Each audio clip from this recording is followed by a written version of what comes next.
پاکستان کے governor general ملک غلام محمد کی قبر میں سانپ کس طرح چکر لگاتا رہا، جانیے اس ویڈیو میں۔ عبرت ناک واقعہ پر نظر دوڑائیں تو عبرت کی ایک بدترین مثال ابھر کر سامنے آتی ہے۔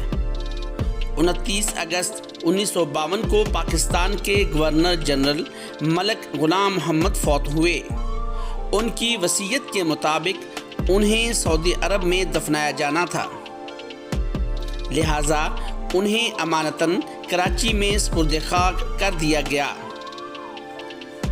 کچھ عرصہ بعد وصیت کے مطابق ان کی لاش کو قبر سے نکال کر سعودی عرب روانہ کرنے لگے تو ایک ڈاکٹر، فوج کے کیپٹن، پولیس اہلکار، 2 گورگن اور غلام محمد کے قریبی رشتہ دار قبر کشائی کے لیے قبرستان پہنچے۔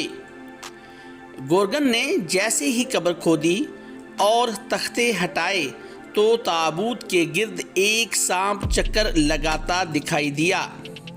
گورگن نے لاٹھی سے اس سانپ کو مارنے کی کوشش کی مگر وہ ہر وار سے بچ گیا۔ پولیس کے سب انسپکٹر نے اپنی پستول سے 6 گولیاں داغ دیں مگر سانپ کو ایک بھی گولی نہ لگی۔